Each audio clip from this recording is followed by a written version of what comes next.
बिस्मिल्लाहिर्रहमानिर्रहीम।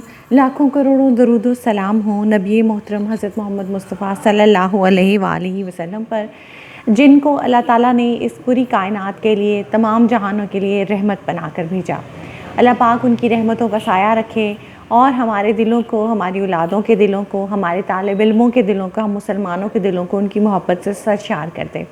स्टूडेंट्स, आज हम जिस टॉपिक को डिस्कस करेंगे वो है past perfect tense. Past perfect tense जो है, इससे पहले मैं आपको past indefinite tense, past continuous tense और पास्ट परफेक्ट टेंस में ये बता चुकी हूँ कि हर टेंस की दो फॉर्म्स होती हैं। इन तीनों टेंसेस की, हाँ वो इंडेफिनिट हो, कॉन्टीन्यूस हो या परफेक्ट हो, उसकी एक नहीं बल्कि दो फॉर्म्स होती हैं, यानी दो शक्लें होती हैं। एक एक्टिवाइज होती है, एक पैसिवाइज होती है। अगर तो काम करने वाला यानी सब्जेक्ट किसी जुमले में मौजूद हो तो हम उसमें एक्टिवाइज रूल्स लगाते हैं, और अगर किसी जुमले में सब्जेक्ट यानी काम करने वाला मिसिंग हो, पाया ना जाता हो, तो हम उसमें पैसिवाइज रूल्स लगाते हैं। आइए हम इनके रूल्स को एक दफ़ा देख लेते हैं। पास्ट परफेक्ट टेंस की जाहिर है कि दो शक्लें हैं, एक्टिवाइज और पैसिवाइज, ठीक है। लेकिन हाँ एक्टिवाइज हो, हाँ पैसिवाइज हो, आपको पता कैसे चलेगा कि ये ट्रांसलेशन में आपको कैसे पता चलेगा कि ये टेंस जो है ये एक्टिवाइज है या पैसिवाइज है, या ये आपको पता नहीं चलेगा। कैसे? क्योंकि जब सेंटेंस में अलिफ था, छोटी थी, बड़िए थे, आए, या चुका था, चुकी थी, चुके थे, आए, तो ये चीज़ आपको कंफर्म हो जाती है कि ये पास्ट परफेक्ट का सेंटेंस है। लेकिन वो एक्टिवाइज है कि पैसिवाइज, उसके लिए आपको पहले उसका वर्ब देखना पड़ेगा, फिर उसके बाद वर्ब यानी काम होता है, फिर उस काम को करने वाले को देखना पड़ेगा कि क्या वो उस जुमले में मौजूद है या नहीं। अगर तो सब्जेक्ट प्रेजेंट हो, जुमले में मौजूद हो काम करने वाला, तो हम कहेंगे कि वो एक्टिवाइज सेंटेंस है। और अगर जुमले में काम करने वाला मौजूद ना हो, सब्जेक्ट मिसिंग हो, तो हम कहेंगे कि वो पैसिवाइज सेंटेंस है। अगर तो हमने उस जुमले को एक्टिवाइज के लिहाज से करना हो तो हम उसमें हैड के साथ वर्ब की थर्ड फॉर्म लगाएंगे, और पास्ट परफेक्ट टेंस के जो एक्टिवाइज होते हैं उसमें हैड के साथ हम वर्ब की थर्ड फॉर्म इस्तेमाल करते हैं, और इसमें हेल्पिंग वर्ब जो है वो हैड होता है। हेल्पिंग वर्ब हैड होने से मुराद ये है कि हेल्पिंग वर्ब जो है, हैड होने से मुराद ये है कि जब हमने नेगेटिव बनाना है तो हेल्पिंग वर्ब के बाद ही हम नॉट का इस्तेमाल करेंगे, और जब हमें किसी सेंटेंस को इंट्रोगेटिव यानी क्वेश्चन बनाना है तो हम इसी हैड को सेंटेंस के शुरू में ले आएंगे, तो वो क्वेश्चन की शक्ल इख्तियार कर जाएगा। यानी कि बहुत सिंपल है ये याद रखना कि ऐसा सेंटेंस जिसके एंड पे अलिफ था, छोटी थी, बड़िए थे, या चुका था, चुकी थी, चुके थे, आए, वो पास्ट परफेक्ट टेंस होता है। उसके एक्टिवाइज में हम हैड के साथ वर्ब की थर्ड फॉर्म लगाते हैं और इसका हेल्पिंग वर्ब हैड होता है अगर सब्जेक्ट प्रेजेंट हो तो। लेकिन अगर हमें उस सेंटेंस में सब्जेक्ट मिसिंग मालूम हो तो हम फिर उसमें पैसिवाइज रूल लगाएंगे। पास्ट परफेक्ट टेंस का जो पैसिवाइज होता है उसमें हैड बीन के साथ वर्ब की थर्ड फॉर्म इस्तेमाल होती है, और इसमें हेल्पिंग वर्ब हैड होता है। स्टूडेंट्स, अगर आप गौर करें तो इन दोनों टेंसेस में ज़्यादा फ़र्क नहीं है। एक्टिवाइज में हैड के साथ वर्ब की थर्ड फॉर्म इस्तेमाल होती है, और पैसिवाइज में हैड और बीन के साथ वर्ब की थर्ड फॉर्म इस्तेमाल होती है। यानी पैसिवाइज में सिर्फ ये इससे एक बीन का इजाफा होता है। दोनों में हेल्पिंग वर्ब हैड ही है, यानी नेगेटिव में नॉट हैड के बाद लगेगा और क्वेश्चन में हैड ही दोनों में शुरू में आ जाएगा। अच्छा, इसके अलावा स्टूडेंट्स, इस वीडियो को देखने से पहले ये बहुत ज़रूरी है कि आप पास्ट परफेक्ट जो टेंस है उसकी एक्टिवाइज और पास्ट परफेक्ट टेंस पैसिवाइज, ठीक है, आप ये वीडियोस इससे पहले आपके लिए देखना बहुत ज़रूरी है, क्योंकि पास्ट परफेक्ट टेंस में बहुत सारी कॉम्प्लिकेशंस पाई जाती हैं जो मैंने इनको इंडिविजुअली डिस्कस करते हुए इन टेंसेस को मैंने आपको बताई हैं। यानी आप वीडियो देखेंगे translation past perfect tense activise, ठीक है। इससे पहले आप ये वीडियो देखेंगे पास्ट परफेक्ट टेंस एक्टिवाइज, और उसके बाद आप वीडियो देखेंगे translation past perfect tense passivise. ये दोनों वीडियो इंडिविजुअली यानी कि अलग अलग सेपरेटली इन दोनों टॉपिक्स पे मौजूद हैं। इनमें बहुत सारी कॉम्प्लिकेशंस को डिस्कस किया गया है। वो कॉम्प्लिकेशंस ये हैं कि कौन सा इनमें जो है मतलब कुछ वर्ड्स हैं मखसूस किस्म के, अगर तो आप उस जुमले में वो वर्ड पाएँ तभी वो पास्ट परफेक्ट टेंस होता है। सिर्फ अलिफ था छोटिए, ये जो यूजुअली ये टेंस है ट्रांसलेशन में अलिफ था छोटिए थी और बड़िए थे की तरह से आता है, और हमें ये कंफर्म नहीं होता कि ये पास्ट परफेक्ट टेंस है या पास्ट इंडेफिनिट टेंस है। अगर तो आप इसमें कुछ अल्फाज को पाएँ, जैसे वो अल्फाज हैं अगर उस सेंटेंस में वो ये अल्फाज हों ऑलरेडी, एवर, नेवर, ठीक है, और इसके अलावा कुछ और वर्ड्स भी थे। और जब डबल एक्शन के सेंटेंसेस हों, डबल एक्शन वर्ड्स हों, तो फिर ये सेंटेंस जो है इसमें आप एक हिस्से में पास्ट इंडेफिनिट लगाते हैं और दूसरे हिस्से में आप पास्ट परफेक्ट लगाते हैं। ये वर्ड्स जो है 7 वर्ड्स थे, नेवर, एवर, ऑलरेडी, और भी कुछ ऐसे वर्ड्स हैं जो मैंने आपको बताए हुए हैं।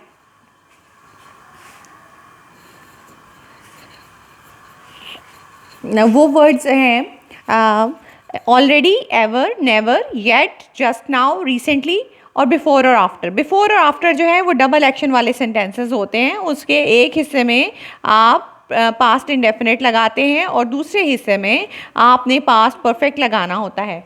यानी कि ये इस्टेब्लिश हो गया अब तक, मेरा ख्याल है कि अगर पास्ट इंडेफिनिट टेंस से अगर कोई पास्ट का पैराग्राफ आ गया है और वो अलिफ था छोटिए थी और बड़िए थे पे ख़त्म हुआ है, तो जब तक उसमें ये वर्ड्स ना हों, या ऑलरेडी जिसका मतलब होता है पहले ही, एवर का मतलब होता है क्या, कभी, ठीक है, नेवर कभी नहीं,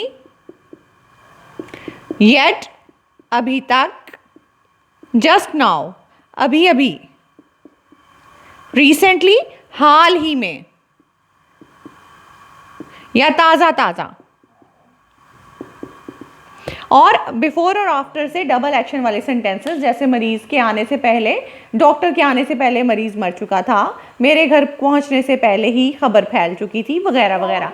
ये बिफोर और आफ्टर वाले डबल एक्शन सेंटेंसेस होते हैं। इनमें आपने पास्ट परफेक्ट सेंटेंस लगाना, पास्ट परफेक्ट लगाना होता है, या फिर ऐसे सेंटेंस जिनके एंड पे चुका था, चुकी थी, चुके थे हों, ये भी कंफर्म पास्ट परफेक्ट के होते हैं। लेकिन ये वाले जिनके एंड पे अलिफ था, छोटिए थी, बड़िए थे हों, ये पास्ट इंडेफिनिट के भी हो सकते हैं, पास्ट परफेक्ट के भी हो सकते हैं। पास्ट परफेक्ट के उस सूरत में होंगे जब ये कॉम्बिनेशन में होंगे, यानी दो जुमले जो हैं वो जुड़े होंगे।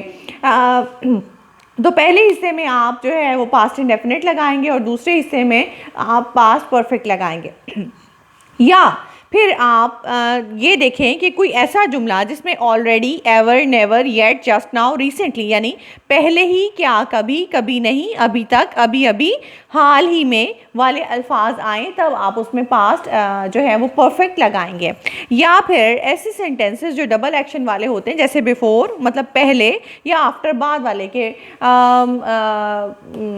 मरीज़ के आने, डॉक्टर के आने से पहले। बिफोर वाला कैसे होगा? बिफोर डॉक्टर के आने से पहले मरीज़ मर चुका था, या सूरज डूबने के बाद परिंदे घोंसलों में वापस जा चुके थे या वापस चले गए थे।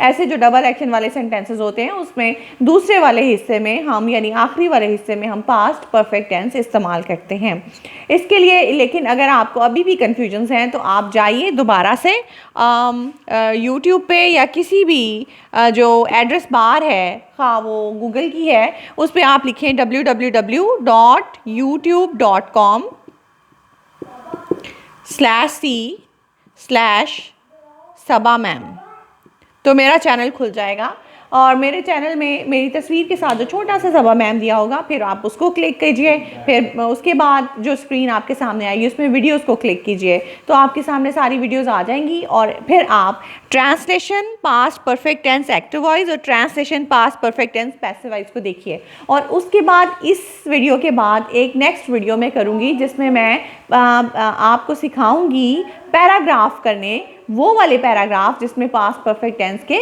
सेंटेंसेस होंगे। इससे भी आपको बहुत सारी क्लैरिटी आएगी। तो चलिए अब हम रूल्स की तरफ चलते हैं। हमारा जो पास्ट परफेक्ट टेंस है वो दो तरह का होता है, एक एक्टिव वॉइस होता है जब किसी उसमें सब्जेक्ट मौजूद हो, और एक टेंस पैसिव वॉइस की तरह का होता है जिसमें सब्जेक्ट मिसिंग होता है। अगर एक्टिव वॉइस हो तो हैड के साथ वर्ब की थर्ड फॉर्म लगाएंगे, और अगर पैसिव वॉइस हो तो हैड बीन के साथ वर्ब की थर्ड फॉर्म लगाएंगे। और इन दोनों से दो एक्टिव वॉइस और पैसिव वॉइस होते हैं, इन दोनों में हेल्पिंग वर्ब हैड ही होता है, यानी नेगेटिव में हम हैड के बाद नॉट लगाएंगे और क्वेश्चन में हम हैड को शुरू में लेकर आएंगे।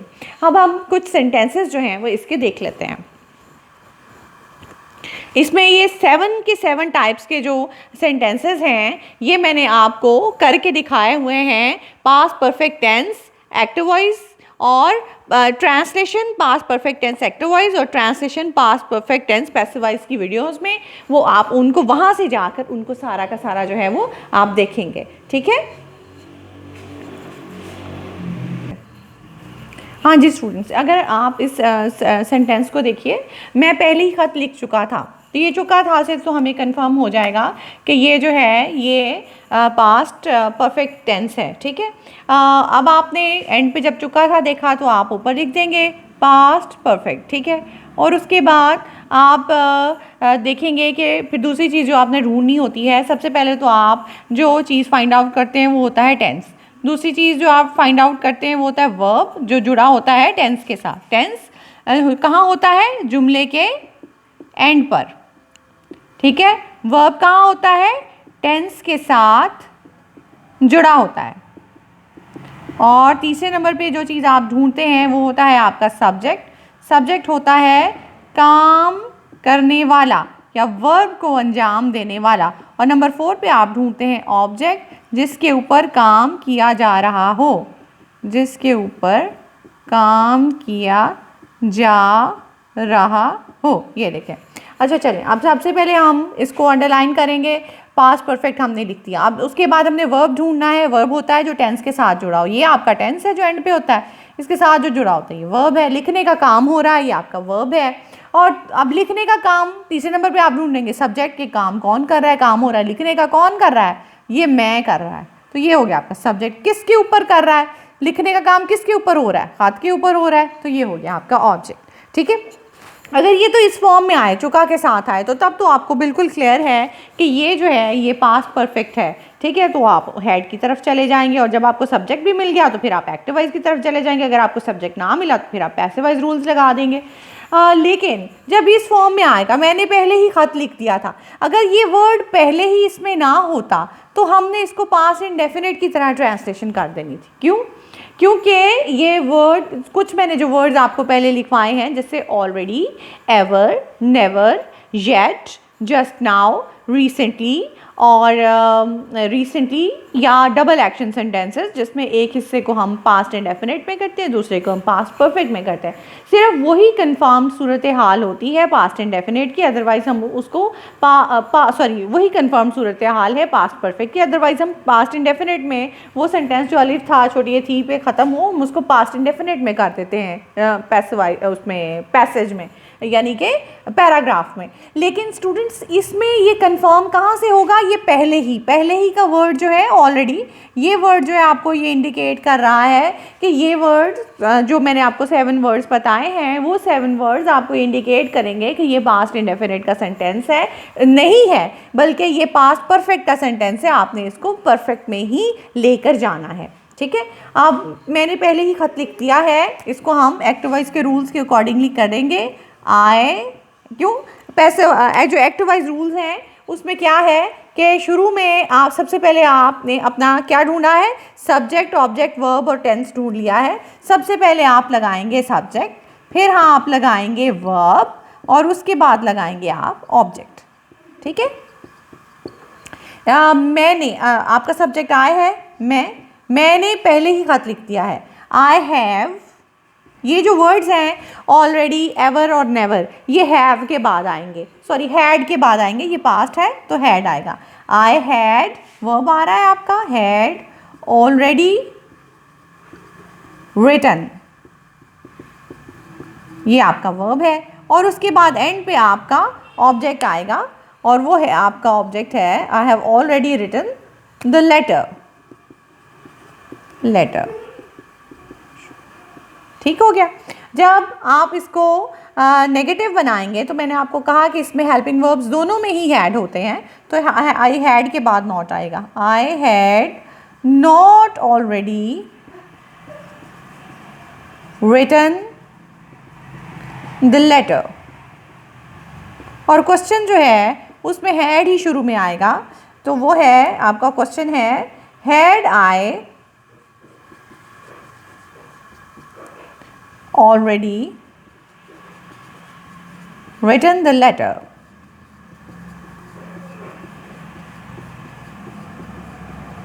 और ये आ गया क्वेश्चन मार्क। ये देखें, इसमें हमने हैड के साथ वर्ब की थर्ड फॉर्म लगाई, जो कि रूल है हैड के साथ वर्ब की थर्ड फॉर्म। और ये ऑलरेडी, नेवर और एवर के वर्ड जो हैं ये हैड के बाद आएंगे। और नेगेटिव में हैड नॉट के बाद थर्ड फॉर्म लगाई, और क्वेश्चन में हमने हैड शुरू में लिया और थर्ड फॉर्म जो है वो अपनी जगह पर आई, क्योंकि लिखने की जो फर्स्ट फॉर्म होती है वो होती है राइट, सेकेंड होती है रोट, और थर्ड फॉर्म होती है रिटन। ठीक हो गया।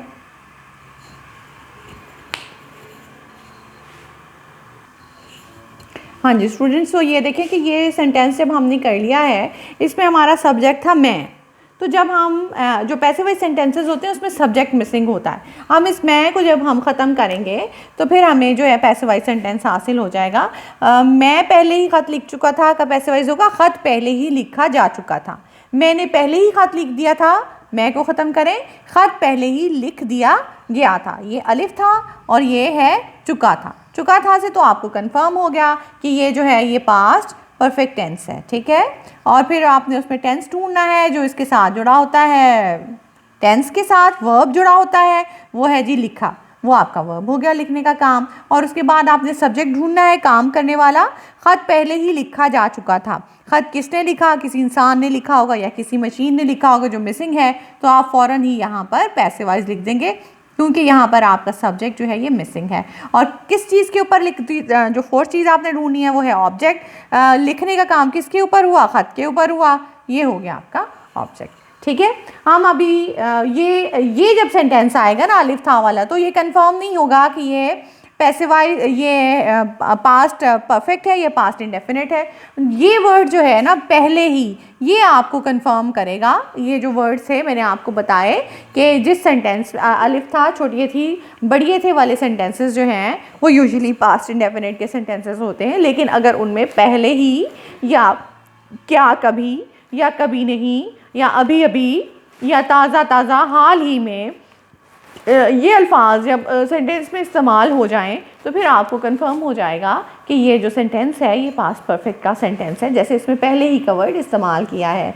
चले हम इसमें अब रूल लगाते हैं हैड के साथ बीन और वर्ब की थर्ड फॉर्म। अब ये ज़हन में रखें कि जब हम एक्टिव वॉइस सेंटेंस सॉल्व करते हैं तो हम सब्जेक्ट वर्ब और ऑब्जेक्ट लगाते हैं, लेकिन जब हम पैसिव वॉइस सेंटेंस जो है वो करते हैं तो उसमें हम ऑब्जेक्ट लगाते हैं और उसके बाद हम वर्ब लगाते हैं। उसमें सब्जेक्ट जो है वो मिसिंग होता है। ख़त पहले ही लिखा जा चुका था, हैड बीन के साथ वर्ब की थर्ड फॉर्म, और आपका ऑब्जेक्ट है the letter. The letter had already been written. ठीक है। आप देखें नेगेटिव जो है इसमें भी हेल्पिंग वर्ब जो है वो हैड ही है, तो हैड के बाद नॉट आएगा। The letter had not already been written. और क्वेश्चन जो है उसमें आप हैड को शुरू में लेकर आएंगे क्योंकि हैड हेल्पिंग वर्ब है। Had the letter already been written. ये देखें इसमें हमने क्या किया, इसमें हमने जो है हैड लगाया, बीन लगाया, वर्ब की थर्ड फॉर्म जो है हमने लगा दी। नेगेटिव में हैड के बाद हमने नॉट लगा दिया और बीन और थर्ड फॉर्म वैसे ही रही, और उसके बाद हैड जो है हम क्वेश्चन में शुरू में ले आए। स्टूडेंट्स इसमें एक चीज़ मैं आपको और बता दूं, जो हैड नॉट होता है ना, ये हैड नॉट जिस सेंटेंस में आ रहा है वहाँ पर आप हैड नॉट लिखने की बजाय अगर एक अच्छा एक्सप्रेशन आप देना चाहते हैं तो आप हैडंट कवर्ड भी इस्तेमाल कर सकते हैं। The letter hadn't already been written, या आप इधर भी आप हैड नॉट की बजाय हैडंट का लफ्ज़ इस्तेमाल कर सकते थे। Hadn't, the letter hadn't been written. Had इसमें लिखते कैसे हैं? हैडंट हैड लिखते हैं, उसके बाद एन लगाते हैं, उसके बाद पॉस्टॉफी लगाते हैं और उसके बाद टी लगाते हैं, तो ये हैडंट बन जाता है और इससे आपका एक्सप्रेशन ऑफ राइटिंग जो है वो खूबसूरत हो जाएगा।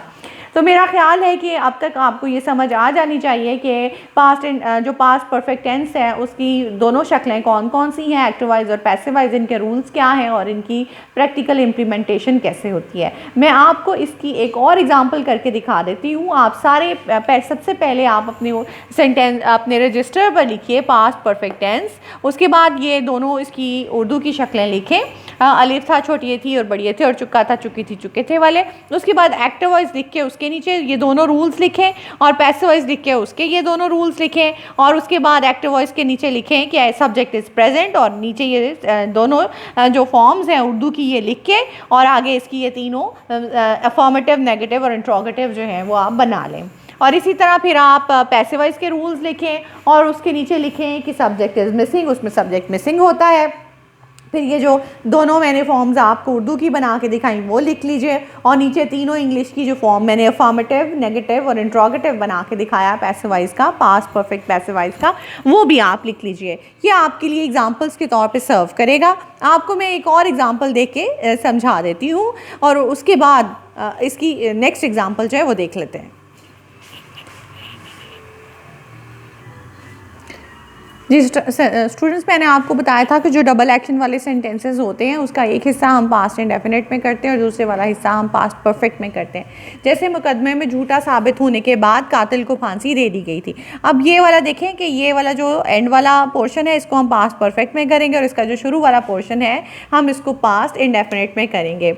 मुकदमे में झूठा साबित होने के बाद, after he proved false in the case, ये देखें after he proved falls in the case, ठीक है। तो ये झूठा साबित होने के बाद यही हमने खुद से लगा लेना है, क्योंकि अगर इसमें पहले वाले हिस्से में अगर मिसिंग भी हो सब्जेक्ट तो हमने खुद ही सब्जेक्ट लगा लेना है।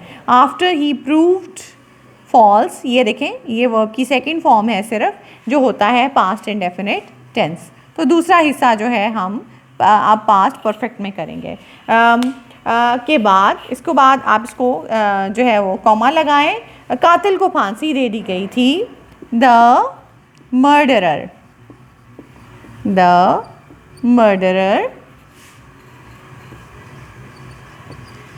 आप देखें कातिल को फांसी, सॉरी आप इसको इस तरह करें कि कातिल को जज ने कातिल को फांसी, जज ने कातिल को फांसी दे दी थी, जज ने कातिल को फांसी दे दी थी, ठीक है। जज ने कातिल को फांसी दे दी थी, ये देखें। अब इसको आप एनालाइज भी कर लें, क्योंकि इस सेकेंड पार्ट में ये है जी आपका टेंस, दे दी गई थी पास्ट इंडेफिनिट, पास्ट परफेक्ट हो गया, और उसके बाद इसके साथ ही जुड़ा होगा आपका वर्ब, फांसी देना आपका काम है। फांसी कौन दे रहा है? जज, ये इसका सब्जेक्ट है, और किसके ऊपर फांसी देने का काम किया जा रहा है? कातिल के ऊपर किया जा रहा है, इसलिए ये हो गया आपका ऑब्जेक्ट। सब्जेक्ट लगाएं, द मर्डरर, मर्डरर नहीं है, सब्जेक्ट है आपका जज। द जज हैड हैंग्ड, फांसी देने की इंग्लिश होती है hanged, the murderer, the murderer, ठीक हो गया, सही।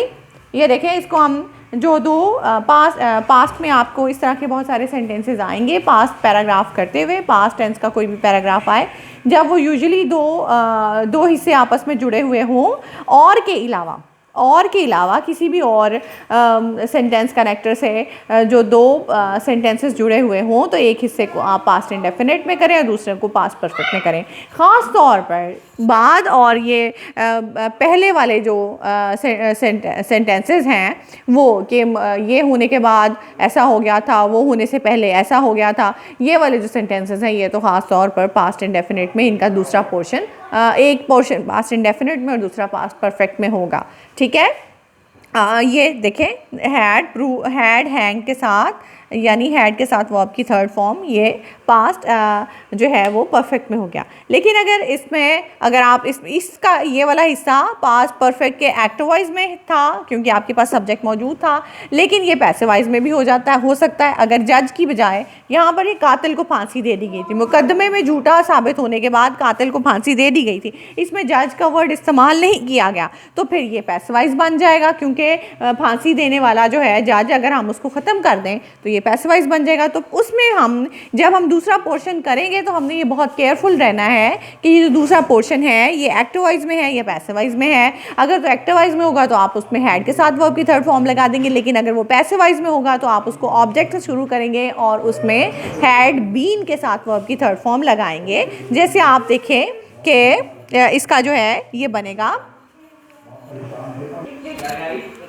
इस सेंटेंस को आप फिर ऐसे कर देंगे, after he proved falls in the case, ये तो सेकंड फॉर्म पास्ट इंडेफिनिट में हो गया। दूसरा द मर्डरर वॉज, ऑब्जेक्ट से आप शुरू करें क्योंकि ये पैसिव वाइज है। The murderer had been hanged, had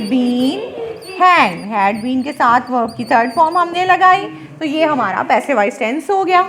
ठीक है, इस तरह से ये जो डबल सेंटेंसेस होते हैं पास्ट के पैराग्राफ में वो 90% केसेस में पास्ट इंडेफिनिट और पास्ट परफेक्ट में होते हैं, लेकिन पास्ट परफेक्ट के पोर्शन को आपने ध्यान से देख लेना है कि ये एक्टिव वाइज है या पैसिव वाइज है। स्टूडेंट इसके साथ ही मेरी जो है आज का आपकी इंस्ट्रक्शंस का जो पोर्शन है वो ख़त्म होता है। मैं आपको 5 सेंटेंसेस लिखवाऊंगी। जिस तरह से मैंने आपको पहली एग्जांपल जो है वो पहले ही वाली जो एग्जांपल इससे पहली, ये भी आप अपने रजिस्टर पे नोट कर लें, पहले वाली जो एग्जांपल मैंने आपको दी है उस तरह की मैं आपको जो है 5 सेंटेंसेस लिखवाऊंगी, या आप जिस तरह से भी आपने उनका बजाय उनको, ये आपके ऊपर शर्त नहीं है कि आप उनको नेगेटिव और इंट्रोगेटिव में चेंज करें, लेकिन आपने उस टेंस को लिखना है उर्दू की दोनों शक्लों में, अलिफ था के साथ, अलिफ था छोटी थी बड़ी थे के साथ, या चुका था चुकी थी चुके थे, दोनों फॉर्म्स में लिखना है। जो उसके बाद आपने उसको जो है वो एक्टिवाइज में ट्रांसलेट करना है। मैं एक्टिवाइज के आपको 5 सेंटेंसेस लिखवाऊंगी, आपने उनकी उर्दू की सारी शक्लें बना के उनको एक्टिवाइज में ट्रांसलेट करना है और फिर उनको पैसिवाइज बनाना है, यानी 2-2 जुमले आपने बनाने हैं। एक जुमला मैं आपको दूंगी, मेरा दिल करे तो मैं अफर्मेटिव दूंगी, मेरा दिल करे जो मैं जुमला नेगेटिव देना हो नेगेटिव दूंगी, जो है इंट्रोगेटिव देना हो इंट्रोगेटिव दूंगी। आपने उसको अफर्मेटिव नेगेटिव इंट्रोगेटिव में नहीं चेंज करना, बल्कि आपने उसकी जो एक्टिवाइज शक्ल दी होगी उसको ट्रांसलेट करना है और उसको पैसिवाइज में चेंज करना है। ठीक है, सिर्फ इन जुमलों को आपने ट्रांसलेट करना है और इनको पैसिवाइज में चेंज करना है, इनके नेगेटिव या इंट्रोगेटिव बनाने के चक्कर में आपने नहीं पढ़ना। ठीक है, चल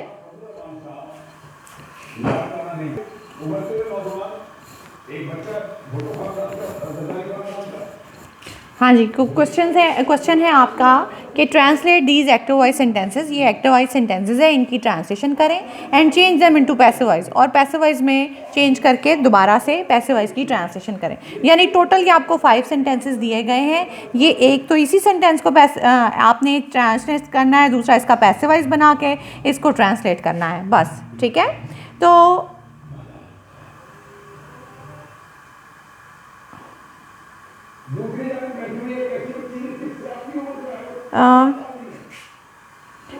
मौसमी ख़िज़ा आने के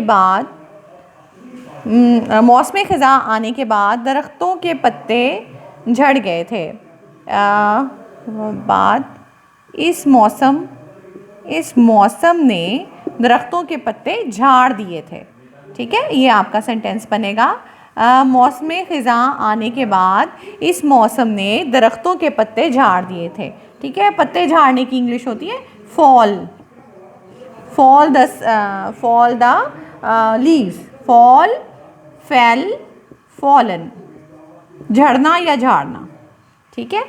उसके बाद है हमने, दूसरा सेंटेंस है हमने पुराने कपड़ों को पहले ही बेच दिया था। हमने पुराने कपड़ों को पहले ही बेच दिया था। ये हो गया आपका सेकंड सेंटेंस। थर्ड सेंटेंस है उसे जज ने, ठीक है, यहाँ पे आप लिखेंगे जज, नंबर 3, जज ने उसे कभी जे, ये पहले ही की इंग्लिश हो गई ऑलरेडी, ठीक है ना। बेचने की इंग्लिश हो गई sale, first form, sold second form और थर्ड सोल्ड फॉर्म। जज ने उसे कभी जेल नहीं भेजा था। जज ने उसे कभी जेल नहीं भेजा था। ये हो गया आपका थर्ड सेंटेंस। जज की इंग्लिश जज ही होती है, जेल भेजने की होती है send to jail, send to jail. और सेंड की फर्स्ट फॉर्म सेंड होती है, सेकंड सेंट होती है और थर्ड भी सेंट होती है, ठीक हो गया। क्या मुल्जिम को कभी, और ये जो है कभी नहीं वाली, जो कभी नहीं का ये नेवर वाला सेंटेंस है, इसमें नॉट नहीं लगेगा, नेगेटिव सेंटेंस है लेकिन इसमें नॉट नहीं लगेगा। क्या मुल्जिम को कभी सज़ा दी गई थी? क्या मुल्जिम को, या यहाँ पे भी यही है, क्या मुल्जिम को कभी पुलिस ने सज़ा दी थी? क्या मुल्जिम को कभी पुलिस ने सज़ा दी थी? ये है सेंटेंस, ठीक है। क्या मुल्जिम को कभी पुलिस ने सज़ा दी थी? क्या कभी वाला सेंटेंस जो होता है वो एवर वाला सेंटेंस होता है। मुल्जिम की इंग्लिश जो होती है वो कल्प्रेट होती है, और सज़ा देने की इंग्लिश जो होती है, सज़ा देना, वो पनिश होता है। पनिश फर्स्ट फॉर्म होती है और ईडी लगा दें तो सेकंड और थर्ड फॉर्म बन जाएगी। अभी तक की होती है इंग्लिश येट, और अभी तक नहीं की होती है येट, ठीक है। अभी तक की इंग्लिश हो जाएगी यहाँ पर येट। कोई नई खबर, इसकी आप ऐसी करें कि अभी तक अखबार ने कोई नई खबर, अभी तक अखबार ने कोई नई खबर नहीं दी थी। अभी तक अखबार ने कोई नई खबर नहीं दी थी।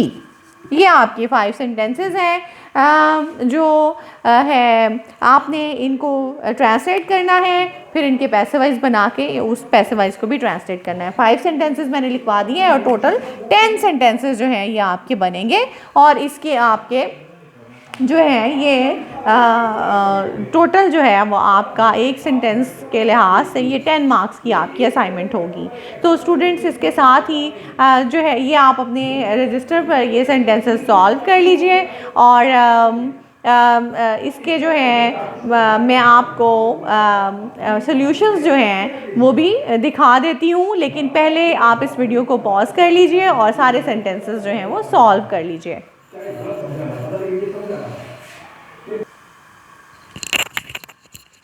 ये देखिए स्टूडेंट्स सॉल्यूशंस हैं, और ये मैं इनको क्लोज़ कर देती हूँ। आप इसको पॉज करके आप अपने सेंटेंसेस को टैली कर सकते हैं। हो सकता है कि मैंने लिखने में आप कुछ सेंटेंसेस को चेंज कर दिया हो, लेकिन जिस तरह का सेंटेंस लिखा हुआ है यहाँ पर मैंने उसी तरह उसको ट्रांसलेट किया है। ये देखें, मेरा ख़्याल है कि काफ़ी क्लोज़ कर दिया है मैंने। ये इसको आप पॉज करके इसको टैली कर सकते हैं। ये देखिए नीचे वाला पोर्शन मैंने आपको दिखा दिया है। इसको पॉज कर लें और इसको जो है वो उसके बाद आपने सॉल्यूशंस के साथ टैली कर लें।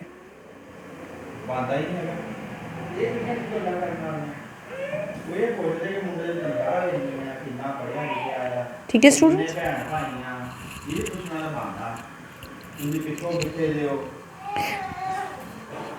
हाँ जी स्टूडेंट्स, इसके साथ ही वीडियो का इख्तिताम होता है।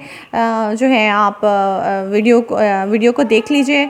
अच्छा स्टूडेंट्स, और इसके अलावा जो है मेरे चैनल को सब्सक्राइब कर लीजिए, ताकि जैसे ही इससे रिलेटेड नेक्स्ट वीडियो जो होगी पास्ट परफेक्ट टेंस के पैसेजेस की, यानी कि उसमें पैराग्राफ्स को जिनमें पास्ट परफेक्ट टेंस इस्तेमाल हुआ है, मैं आपको ट्रांसलेट करके दिखाऊंगी। जैसे ही वो वीडियो अपलोड हो वो नोटिफाई हो जाए, इससे पहले आप मेरे चैनल को सब्सक्राइब कर लीजिए और उसके साथ जो बेल आइकन बना हुआ है उसको भी प्रेस कर लीजिए। Thank you so much. आज के लिए इतना ही। अल्लाह हाफिज़।